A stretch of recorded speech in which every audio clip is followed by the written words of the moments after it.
مولاي صل وسلم دائما أبدا على حبيبك خير الخلق كلهم نبوي سيرت سيد الكونين والثقلين محمد په دې خبرونه کې به تاسو ته د رسول الله صلی الله علیه وسلم د ژوند حالات په تفصیل سره وړاندې شي.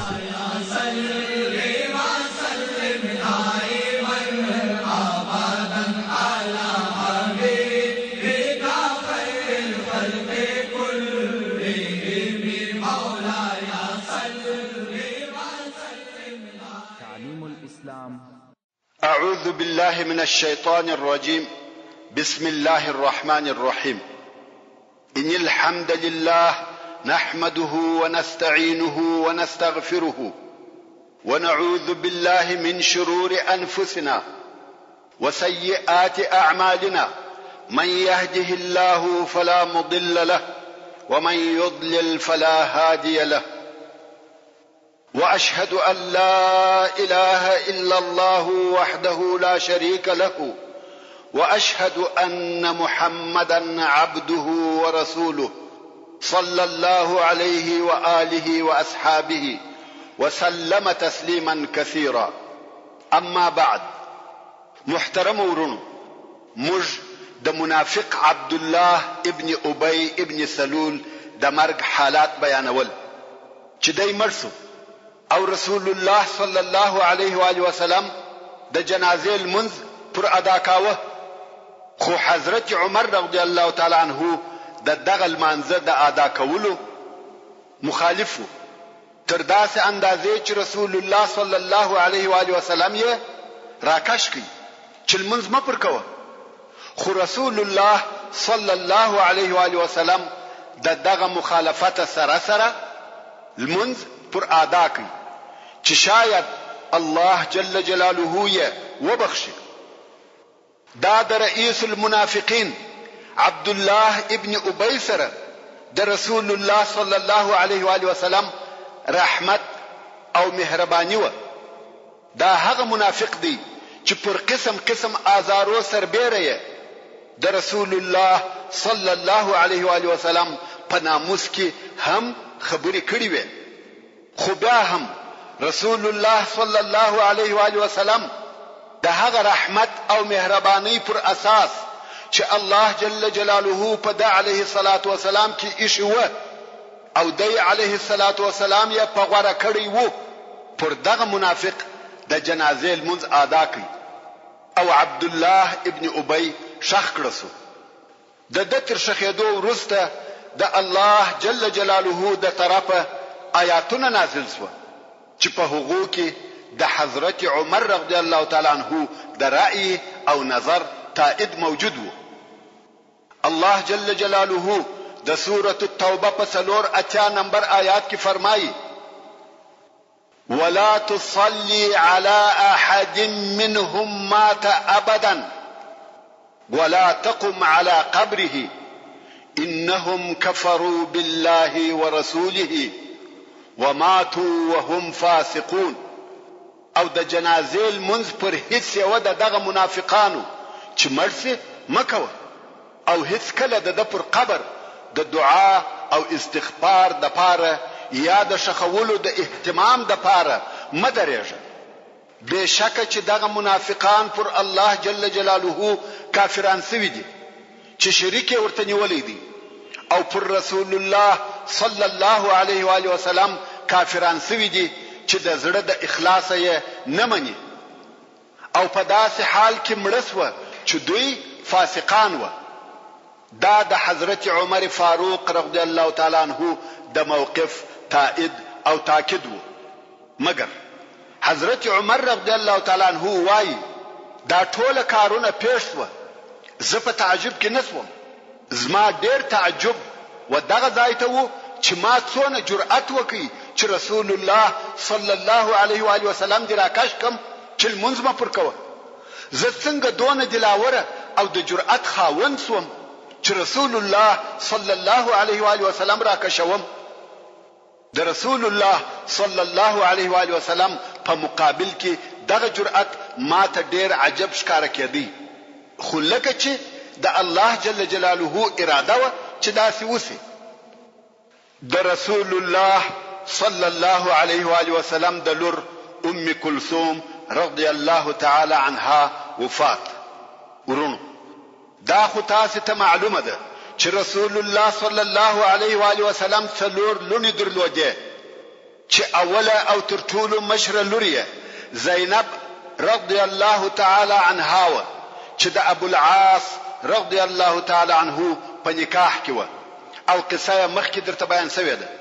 او دوهمه لور یې چې رقیه رضی الله تعالی عنها نومېده او د حضرت عثمان رضی الله تعالی عنه ښځه وه. په هغه ورځ وفات او شخص و چې مسلمانان د بدر د غزا څخه راغله. او بیا رسول الله صلی الله علیه و آله وسلم خپل درېیمه لور چې ام کلثوم رضی الله تعالی عنها نومېده د حضرت عثمان رضی الله تعالی عنه په نکاح کړه، چې په همدغه سبب عثمان رضی الله تعالی عنه ته ذوالنورین ویل کیږي، یعنی د دوو نورو خاوند، چې هغه دوه نوره یا روشنایی د رسول الله صلی الله علیه و آله وسلم دوی لونی وي چې د رضی الله تعالی عنها په نکاح کړی دي. او په ټول تاریخ کې داسې نه ده پیښه شوې چې یو چا دي د یو نبی دوی لونی په نکاح کړی وي. یوازې عثمان رضی الله تعالی عنه دی چې دغه شرف یې په برخه شوی دی. او بیا دغه د هجرت په نهم کال د رسول الله صلی الله علیه و آله وسلم لور ام کلثوم رضی الله تعالی عنها چې د حضرت عثمان ابن عفان رضی الله تعالی عنه شزوه وفات شو. رسول الله صلی الله علیه و آله وسلم د دې په وفات ډیر غمجن شو، او دا رضی الله تعالی عنها په مدینه منوره کې شخص و. اوس چې ام کلثوم رضی الله تعالی عنها وفات شو، رسول الله صلی الله علیه و آله وسلم وحضرت عثمان رضی الله تعالی عنه ته فرمایل کمی درېیمه لور درلودلای هغه به مې هم ستا په نکاح کړی وای. او د رسول الله صلی الله علیه و آله وسلم څلورمه لور چې حضرت فاطمه رضی الله تعالی عنها و د حضرت علی رضی الله تعالی عنه په نکاح کې و. ورونو د هجرت نهم کال پای ته ورسېدی او د حج موسم راغلی.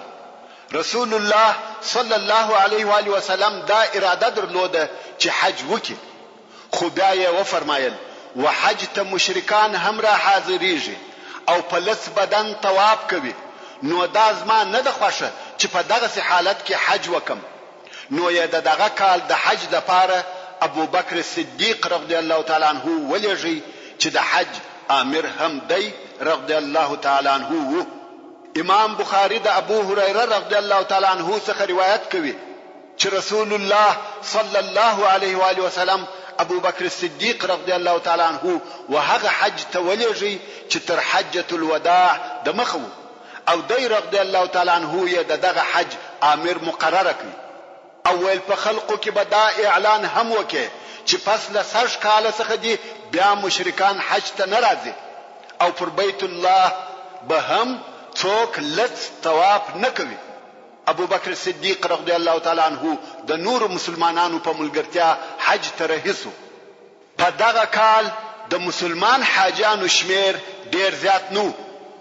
ابو بکر صدیق رضی الله تعالی عنه د حج په نیت و مکه مکرمه ته رهیدي چې دلته په مدینه منوره کې پر رسول الله صلی الله علیه و آله وسلم د سوره التوبه ځینې آیاتونه نازل شوه چې په حج پورې تعلق درلودي او دغه نزول یو څه په تلوار وو، ځکه ځینې عمده او رئیسي احکام پکې موجود وو چې د هغو بیانول او تبلیغول په حج کې مطلوب او ضروري وو. ورونو دا خو تاسو ته معلومه ده چې د قران مجید د هر سورت په شروع کې بسم الله سته، خو یوازنۍ سورت چې په سر او شروع کې بسم الله نه ده نازله شوې هغه دغه سورت التوبه دی. او د دې لپاره چې دغه سورت په شروع کې ولی بسم الله نسته علماء کرام ډېر سببونه بیانوي. ځینې علما کرام وایي چې دغه احکامو د رسولو د تلوار په سبب دغه صورت په شروع کې بسم الله نه ده نازله شوې، او ځینې علما وایي چې په دغه صورت کې د بسم الله د نه وجود سبب دا دی چې په دې صورت کې پر کفارو شدت دی، د کفارو څخه جلاوالی او لريوالی دی، څرنګه چې په بسم الله کې رحمت او مهرباني ده. بسم الله الرحمن الرحیم. او په دې صورت کې د کفارو د پاره رحمت او امان نشته. دلته داسې حالت او موقف دی چې په هغه کې رحمت نشای، نو ځکه په دغه صورت کې بسم الله نه راوړسوه. په دغه صورت کې د بسم الله د نه وجود د پاره علماي کرامو نور سببونه هم بیان کړي دي چې د بحث د اوږدوالي په سبب د هغو تر بیانولو تیریږم. کوم وخت چې دغه آیاتونه نازل سوه، رسول الله صلی الله علیه و آله وسلم و فرمایل د دې آیاتو ابلاغ او بیانول باید داسې څوک وکړي چې زما د اهل څخه وي. نو یې حضرت علی رضی الله تعالی عنہ امر کړی چې ولاړ او په حج کې دغه آیاتونه او د هغو احکام و خلق ته ورسو. حضرت علی رضی الله تعالی عنہ د مدینه منوره څخه د مکه مکرمه پر طرف رهیسو او د حج پر لار په حضرت ابو بکر صدیق رضی الله تعالی عنہ پسې ورسېدی. ابو بکر صدیق رضی الله تعالی عنہ ورته وویل امیر یې کمامور، یعنی ته ورسته را پسې راغلی، د حج امیر یې کبل وظیفه درکول سوې ده.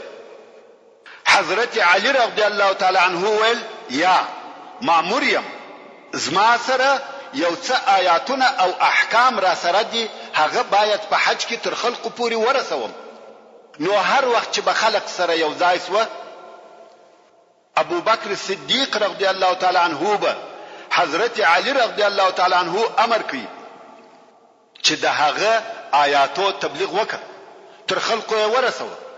د عرفات په ورځ چې ابو بکر صدیق رضی الله تعالی عنہ خطبه وویل، بیا یې حضرت علی رضی الله تعالی عنہ ته وویل قم یا علی وبلغ، ولارس یا علی او هغه آیاتونه تر خلقو پورې ورسوه. حضرت علی رضی الله تعالی عنہ ولارسو او هغه آیاتونه او احکام یې بیان کړ.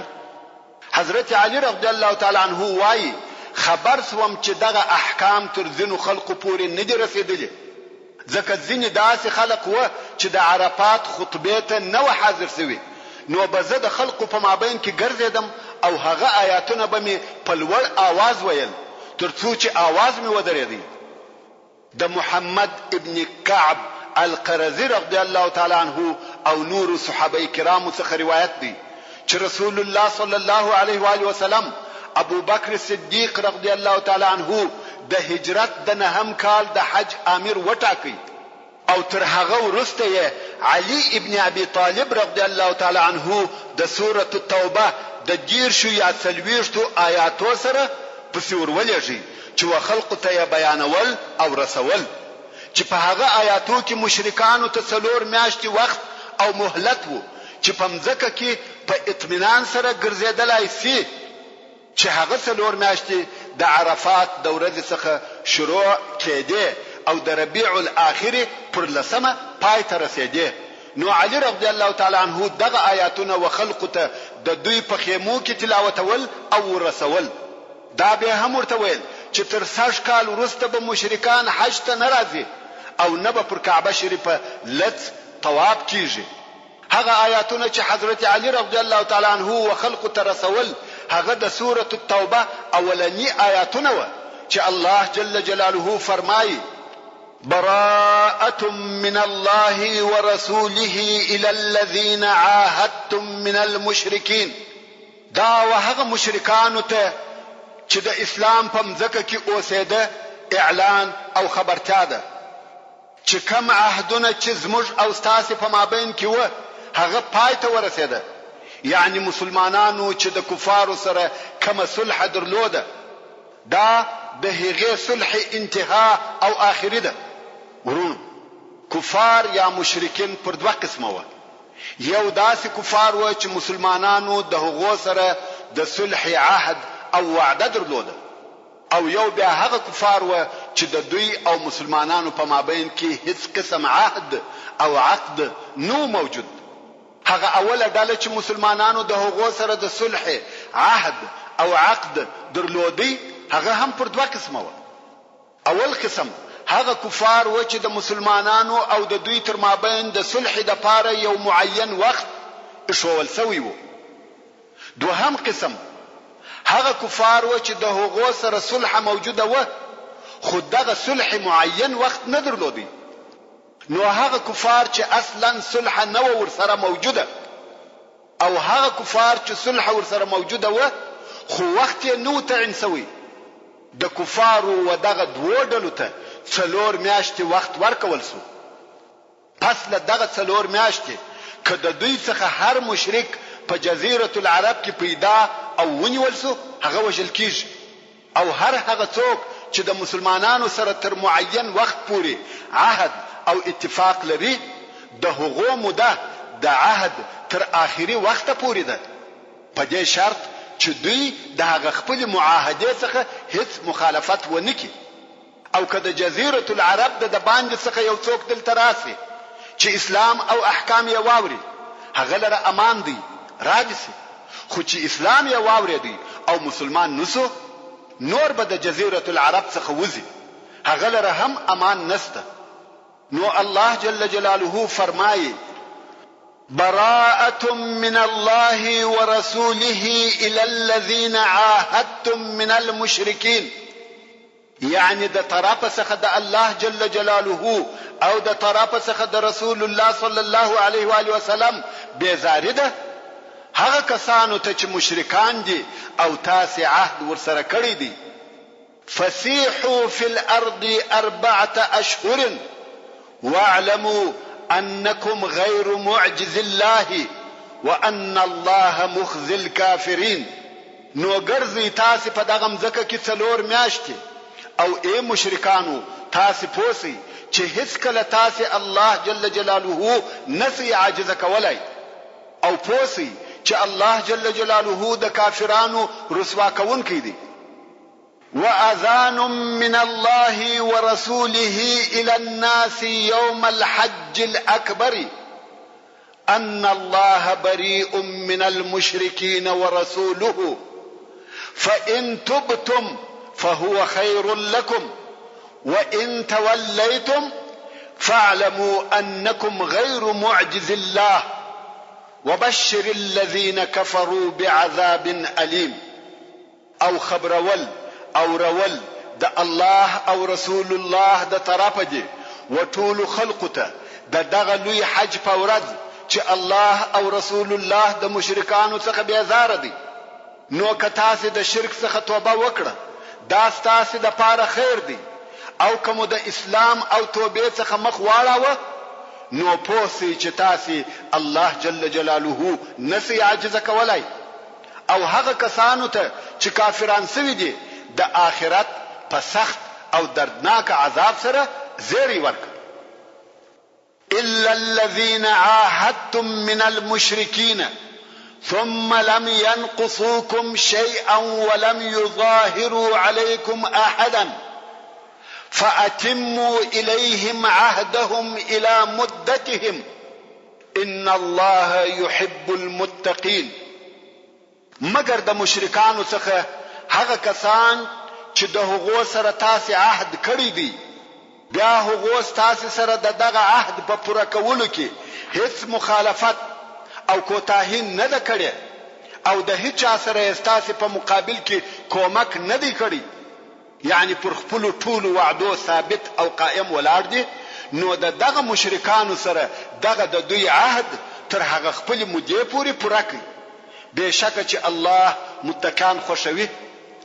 فاذا انسلخ الاشهر الحرم، نو کم وخت چې دغه حرام میاشت تیر شوه د دغه اشهر الحرم څخه رجب، ذوالقعده، ذوالحجه او محرم نه دي مقصد، بلکې د اشهر الحرم څخه مقصد دغه 4 میاشتې دي چې وکفارو ته وخت ورکول سو.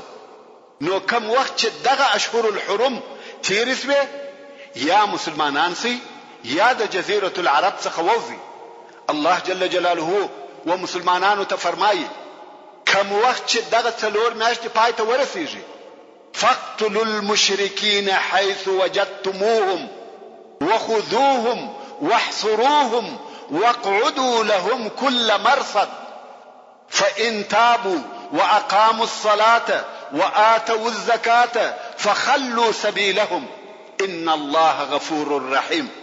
کم وخت چې دغه 4 میاشتې تیرې سوې نو مشرکان چې په هر ځای کې په لاس درسي وژني یې بندیان یې کوي په قلاو کې محاصره کوي او دوی ته د څارلو او تیرېدلو په هر ځای کې کښېني او که بیا دوی د کفر څخه توبه وایسته لمونځ یې د خپلو ټولو حقوقو سره ادا کوي زکات یې ورکوي نو د دوی لار ور اله او خلاصه کوي بېشکه چې الله جل جلاله بخښونکی او ډېر مهربان دی.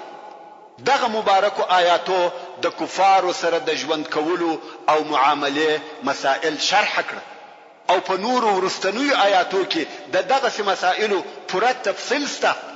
نو علی رضی الله تعالی عنه د دغه آیاتو احکام او هغه نور احکام چې رسول الله صلی الله علیه و آله وسلم ورته ویلي و اعلانول چې د هغې جملې څخه یو دغه اعلان هم کاوه لا يدخل الجنة الا نفس المؤمنه یعنی و جنت بین مسلمانانو څخه بل څوک نه داخليږي جنت د مسلمانانو ځای دی او ویل به ولا يطوف بالبيت عريان او پر کعبه شریفه به لت انسان طواف نه کوي.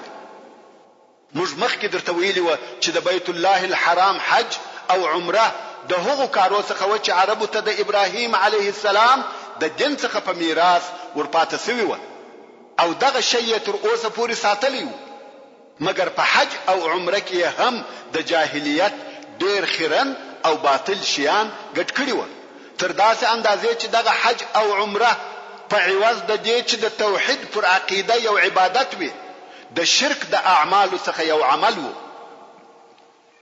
ابن عائذ رحمه الله وايي مشرکانو د مسلمانانو سره ګډ حج کاوه مګر مشرکانو به په تلبیه کې هغه د شرک جملې او کلمې په لوړ आवाज سره د دې لپاره ویلې چې مسلمانان په خپل تلبیه کې غلط کې او د دوی څخه به ځینو کسانو لڅ طواف کاوه چې دغه کار یې د بیت الله تعظیم باله او ویل به زه پر کعبه شریفه داسې طواف کوم لکه مور چې زیږولې زما پر بدن د دنیا د شیانو څخه هیڅ داسې شی نشته چې ظلم دی په ګډ وي.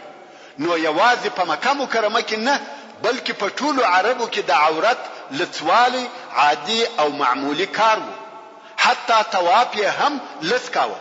نو دغه لڅ طواف د هجرت په 9 کال کې منع شو او بل امر داو چې مشرکان به تر 6 کال وروسته وحج کولو ته ناراضي پراتلونکو کلو کې به بیل مسلمانانو بل څوک په حج کې نیو موجود.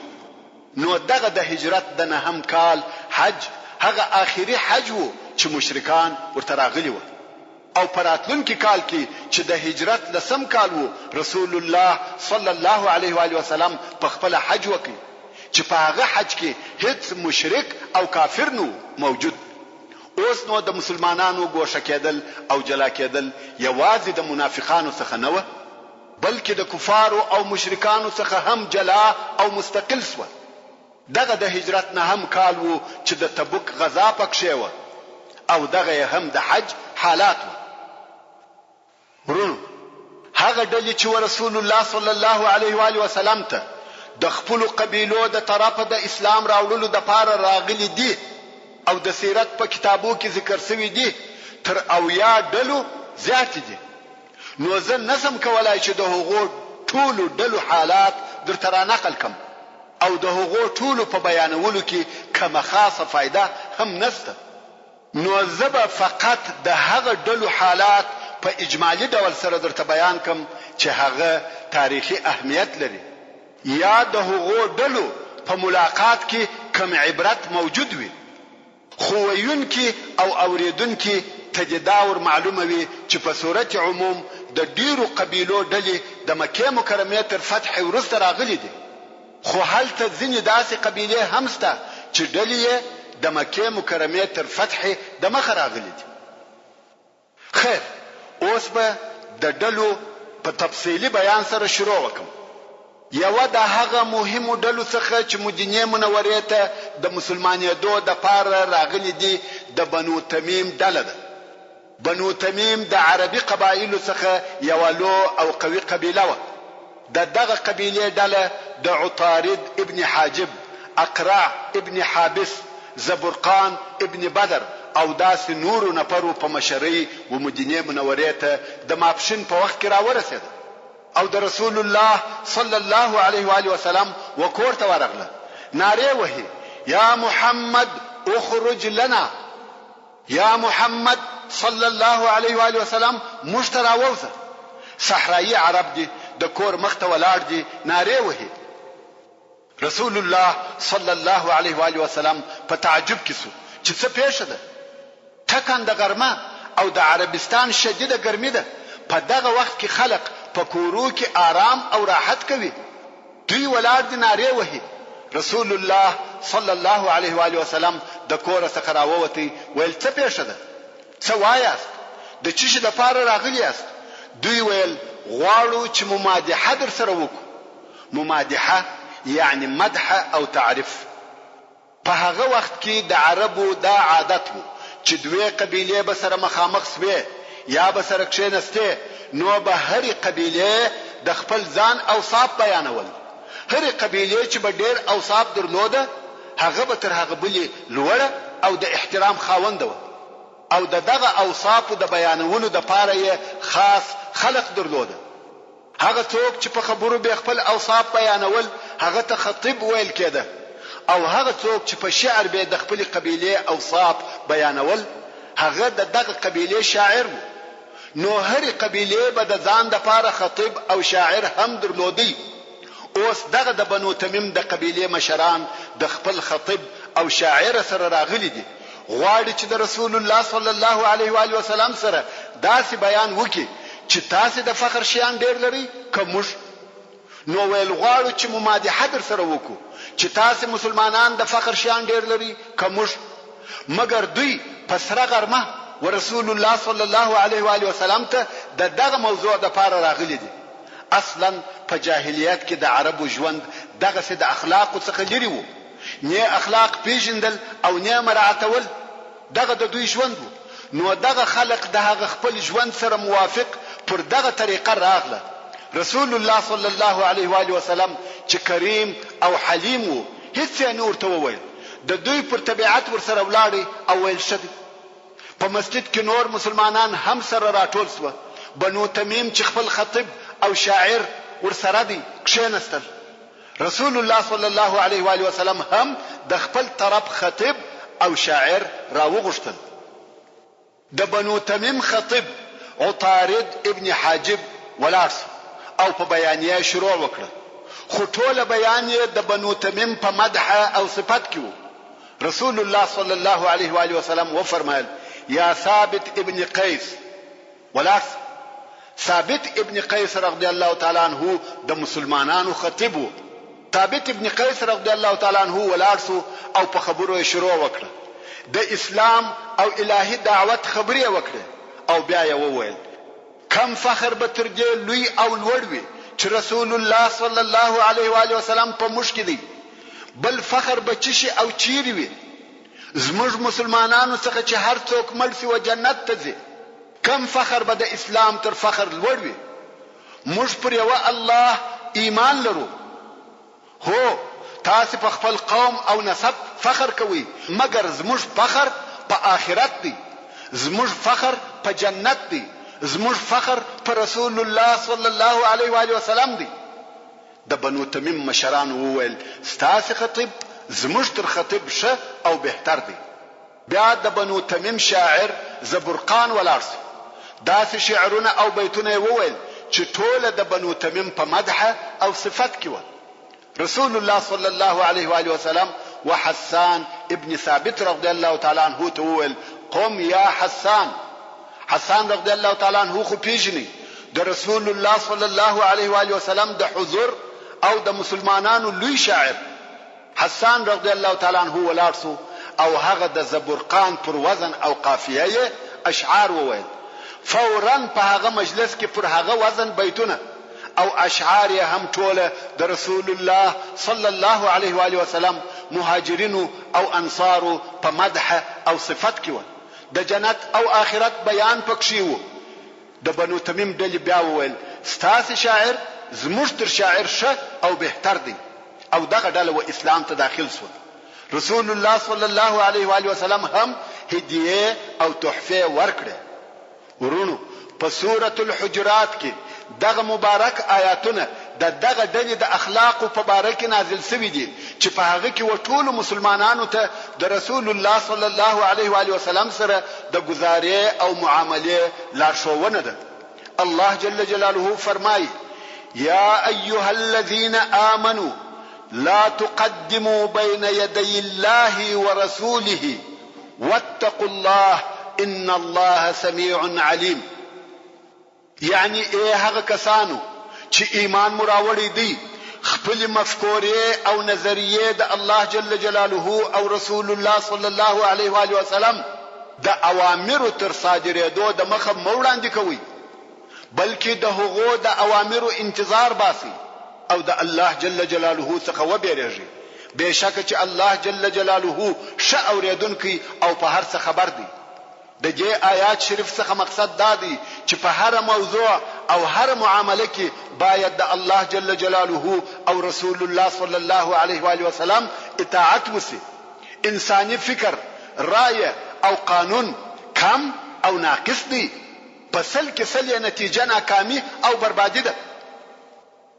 یا ایها الذین آمنوا لا ترفعوا اصواتكم فوق صوت النبي ولا تجهروا له بالقول كجهر بعضكم لبعض ان تحبط اعمالكم وانتم لا تشعرون.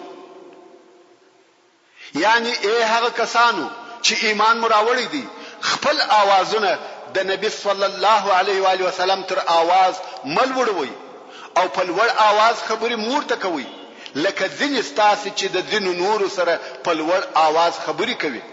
دا بیرسته چې ستاسې ښه عملونه به ضایع سي او تاسې به نه یاست په خبر.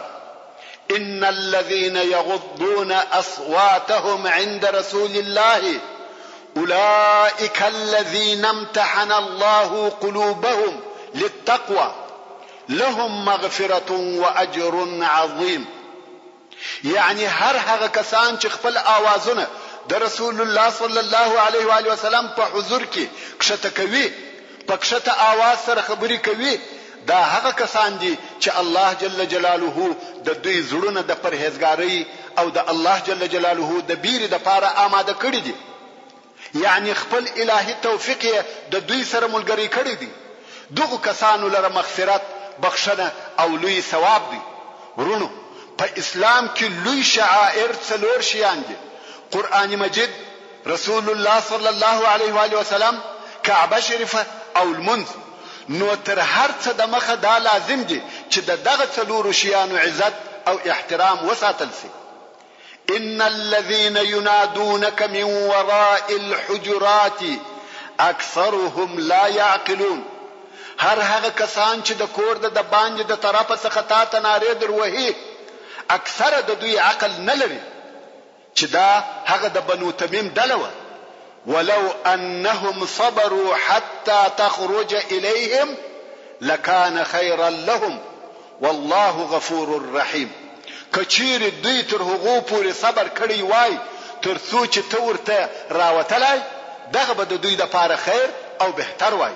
او الله جل جلاله ډیر بخښونکی او مهربان دی.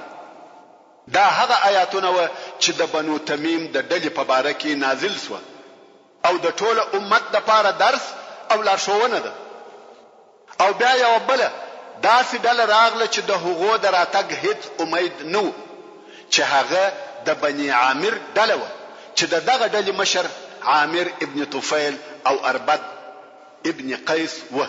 ورونو که ستاسې هغه د بئر معونه فاجعه په یاد وي، کم چې د رسول الله صلی الله علیه و آله وسلم او یا نفر اصحاب کرام پکښې شهیدان او ووژل شو، د هغه سبب د دغه عامر ابن طفیل غدر او خیانت. و دغه مسلمانانو ته دغه عامر ابن طفیل اکا چې په ملاعب الاسنه سره مشهور وو جوار او امان ورکړی وو. خو دغه عامر ابن طفیل هغه جوار مات او په خیانت سره ټول مسلمانان شهیدان کړ. اوس راغلی دی چې په ظاهر سره مسلمان سي. دغه خائن عامر ابن طفیل او اربد ابن قیس نه غوښته چې مسلمانان سي، مګر څرنګه چې د دوی شاوخوا قبیله اسلام ته داخلي سوي وي، نو د دوی قوم دوی مجبور کړ چې ولاړ سي او مسلمانان سي. نو د قوم د غوښتنې په سبب دغه دوه نفره د قوم د نورو مشرانو په ملګرتیا و مدینه منورې ته ولاړ. مګر دغه دوه نفره چې د قوم عمده رئیسان او دغه ډلې مشران و، نو د قوم او خپل ملګرو په وکالت او نمائندګي دوی خبرې کولې. خو په لار کې عامر ابن طفیل و اربد ابن قیس ته ویلي و چې یا اربد، زه والله اسلام نه غواړم. اربد ویل والله زه هم نه غواړم.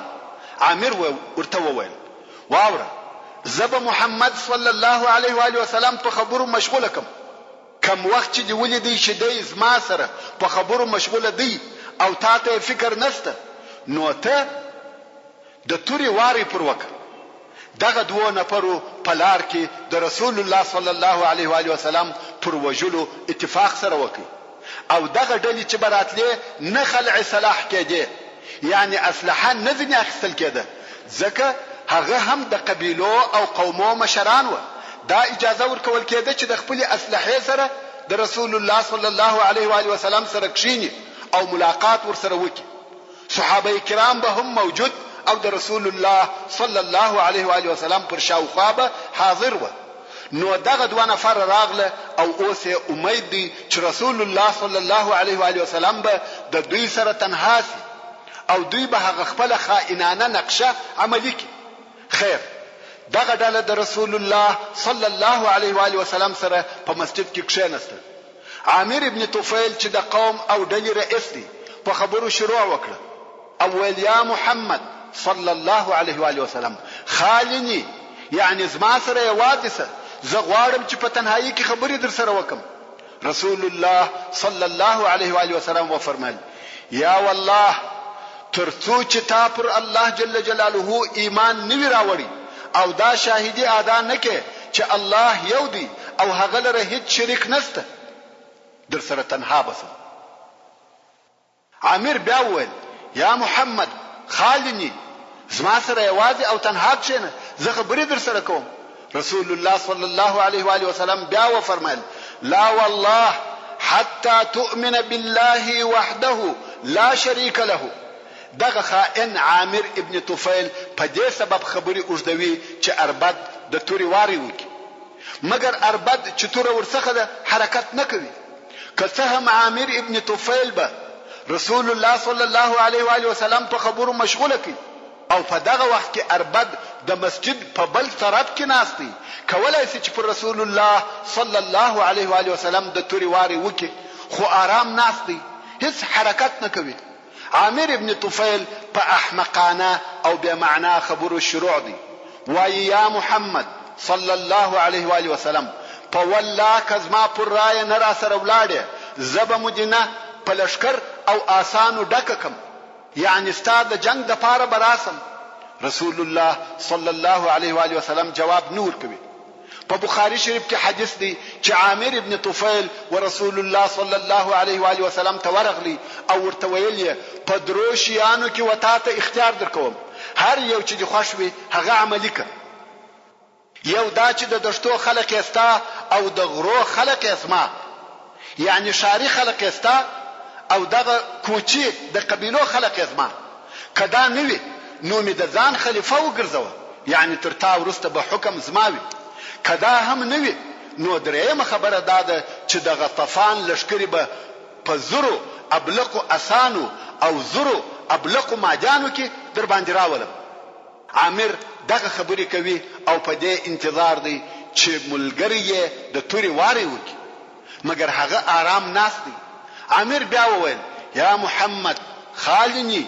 رسول الله صلی الله علیه و آله وسلم وفرمایل ترڅو چې تا پر یو الله چې شریک نه لري ایمان نه وی راوړي، نه در سره تنها کېږم.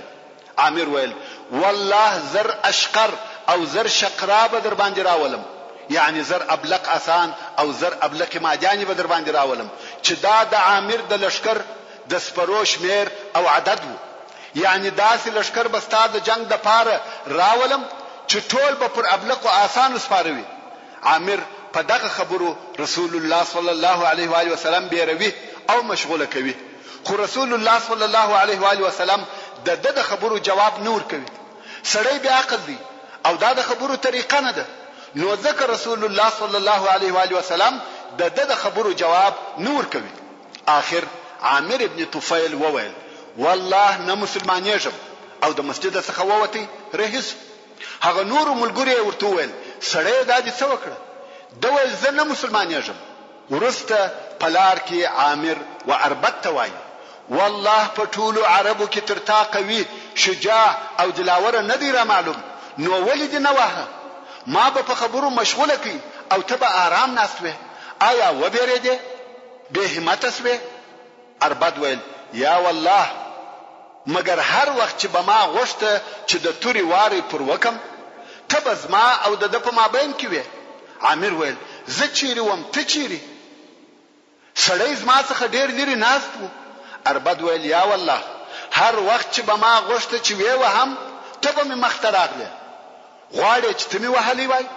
عامر په تعجب کې ورون.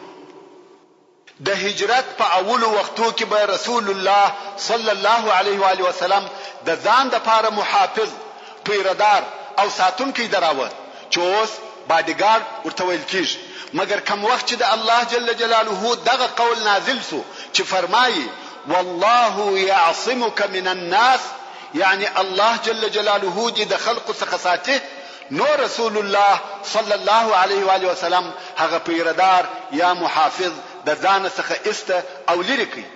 دغه آیات تر نزول ورسته د ځان د حفاظت لپاره څوک نه دراوه، نو دلته هم الله جل جلاله په خپل حفظ سره وساتي. د بنو عامر ډله چې رهیس و، په لار کې د شپې د تیرولو لپاره د بنو سلول په قبیله کې واړول.